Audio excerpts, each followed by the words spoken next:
द्रोणाचार्य, कृपाचार्य, सभा में बड़े बड़े आचार्य बैठे हैं, पितामह भीष्म, श्रीमान कर्ण, बड़े बड़े अतिरथी योद्धा जो किसी स्त्री पे कुदृष्टि डाल ही नहीं सकते, ऐसे ऐसे ब्रह्मचारी लोग विद्यमान हैं सभा में। लेकिन द्रौपदी बार बार सबके आगे हाथ फैलाती है कि हे पितामह, आप तो नैष्ठिक ब्रह्मचारी हो, और एक ब्रह्मचारी का कौन सा यह धर्म है जो किसी स्त्री को निर्वस्त्र होते हुए देखे। लेकिन पितामह भीष्म भी कुछ नहीं बोलते, नेत्र नीचे करके सर झुकाए बैठे हैं। 5 के 5 पांडव बैठे हैं, लेकिन द्रौपदी का रक्षा करने वाला कोई नहीं है। द्रौपदी बहुत विलाप कर रही हैं।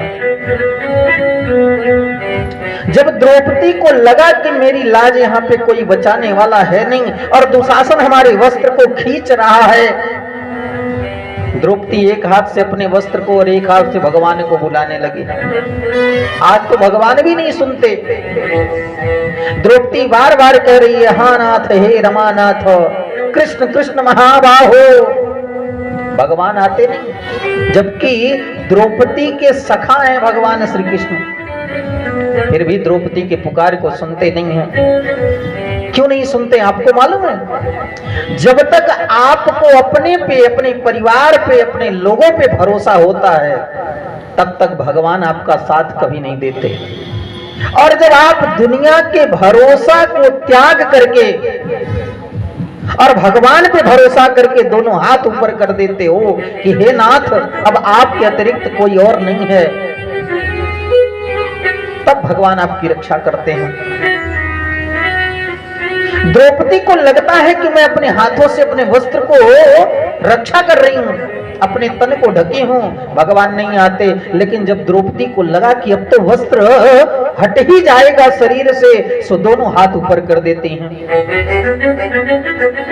हरि आ जाओ, हरि आ जाओ, हरि आ जाओ, हरि आ जाओ, हरि आ जाओ, हरि आ जाओ, अब और न मुझको तड़पाओ, अब और न मुझको तड़पाओ, अब और न मुझको तड़पाओ, अब और न मुझको तड़पाओ। काटो जन्म मरण के फेरे, काटो जन्म मरण के फेरे, नंदलाल संवरिया मेरे, मेरा कोई न सहारा मेरे, नंदलाल संवरिया मेरे, मेरा कोई न सहारा मेरे, नंदलाल संवरिया मेरे। जब दोनों हाथ ऊपर कर देती हैं कि हे कन्हैया, अब आपके अतिरिक्त मुझे सहारा देने वाला और कोई है ही नहीं दुनिया में, भगवान तुरंत प्रकट होते हैं श्री कृष्ण। बोले श्री कृष्णचंद्र भगवान की जय हो। और जब भगवान प्रकट हुए, अब साड़ी द्रौपदी को लपेट रही है कि द्रौपदी साड़ी में लपेट रही है कि दुशासन साड़ी को खींच रहा है, कोई पता ही नहीं पाता इतनी साड़ी आ कहां से रही है। दुशासन द्रौपदी के साड़ी को खींचते खींचते खींचते पसीना आ गया, मूर्छित हो गया, बेहोश हो गया। लेकिन द्रौपदी के तन से द्रौपदी के वस्त्र को अलग नहीं कर पाया। भगवान द्रौपदी की रक्षा करते हैं, लाज को बचाते हैं। और 5 के 5 पांडव अपनी पत्नी द्रौपदी को लेकर के वन में चले जाते हैं। 13 वर्ष व्यतीत करने के पश्चात जब लौट करके आते हैं, तो आजकल विदुर जी दुर्योधन के राज्य में महामंत्री हैं।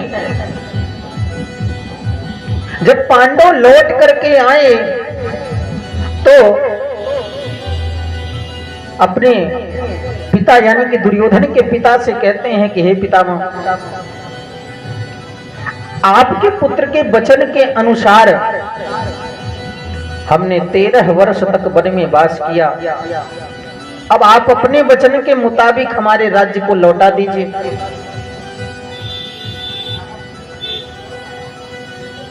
इधर विदुर जी महाराज निवेदन करते हैं धृतराष्ट्र से कि राजन, हम आपके मंत्री हैं और मंत्री की बात छोड़ो, एक आम नागरिक के हैसियत से हम आपसे कहना चाहते हैं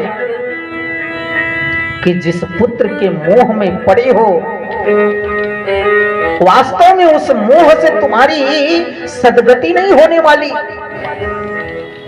उस मोह के कारण तुम्हें नरक का दर्शन करना पड़ सकता है। अरे राजन, त्यजेदेकं कुलस्यार्थे ग्रामस्यार्थे कुलं त्यजेत, ग्रामो जनपदस्यार्थे आत्मार्थे पृथ्वीं त्यजेत। राजन,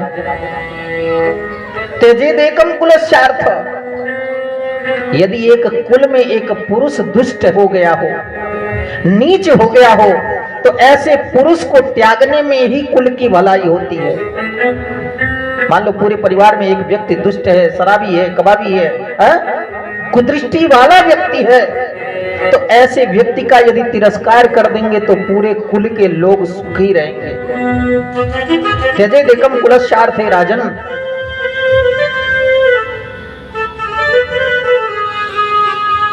ग्रामस्यार्थे कुलम त्यजेत, यदि एक गांव में एक परिवार दुष्ट है, निकृष्ट है, तो उस ग्राम के लोगों को चाहिए कि उस परिवार से मतलब ना रखे, उसी में भलाई है। यदि एक देश में एक जनपद बेकार हो, तो ऐसे जनपद का तिरस्कार करने से कोई दोष नहीं लगता। सुनो, पूरे विश्व में यदि एक देश के वजह से सारे के सारे लोग दुखी हों, तो ऐसे देश का तिरस्कार अवश्य ही कर देना चाहिए। आपको तो पता है ऐसा कौन सा देश है? प्यार से बोले जय श्री कृष्ण। कहते हैं ऐसे देश को त्यागने में कोई दोष नहीं लगता जिसके वजह से संपूर्ण संसार दुखी हो।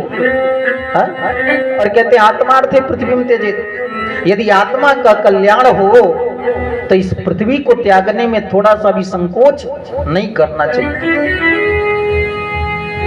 राजन, तुम्हारा जो पुत्र है दुर्योधन,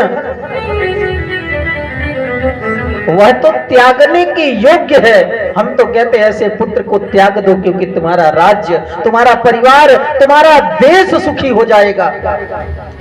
ये विदुर जो बात कर रहे थे धृतराष्ट्र महाराज से, तो दुर्योधन सारी बात दरवाजे पे खड़े होकर के सुन रहा था। दुर्योधन को बड़ा क्रोध आया, आवेश में आ गया और विदुर जी के पास पहुंचा। कहा, रे विदुर, हमारे कृपा से तुम्हें महामंत्री पद मिला है और तुम हमारे पिता को हमारे खिलाफ भड़काते हो। निकल जाओ हमारे राज्य से, हम दूसरे मंत्री को रख लेंगे, तुम्हारी आवश्यकता नहीं। विदुर जी बोले, ऐसे राज्य हमें चाहिए भी नहीं। जहां का राजा अंधा हो, जहां की प्रजा अंधी हो, ऐसे राज्य का महामंत्री अधर्म पूर्ण होगा।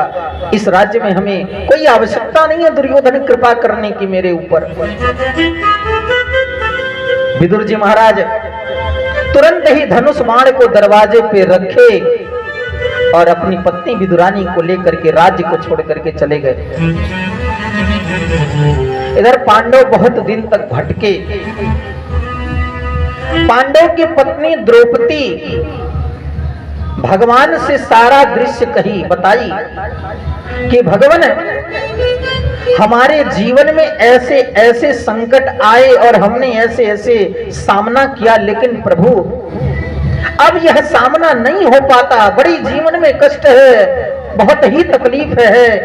इसलिए हे भगवान, मुझे लगता है कि यदि भीमार्जुनौ कृष्णौ कृपण संधिकामुकौ पिता मे योत्सते राजन् ननन्दोर्दिशमावहे।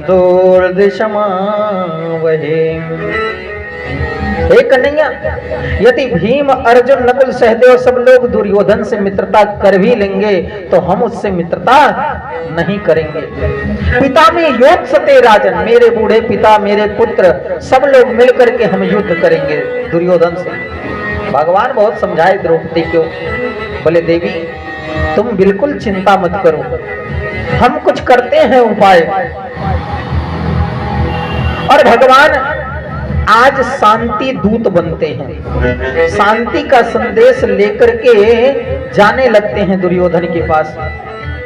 आइए 2 मिनट संकीर्तन करें, तब तक थोड़ा सा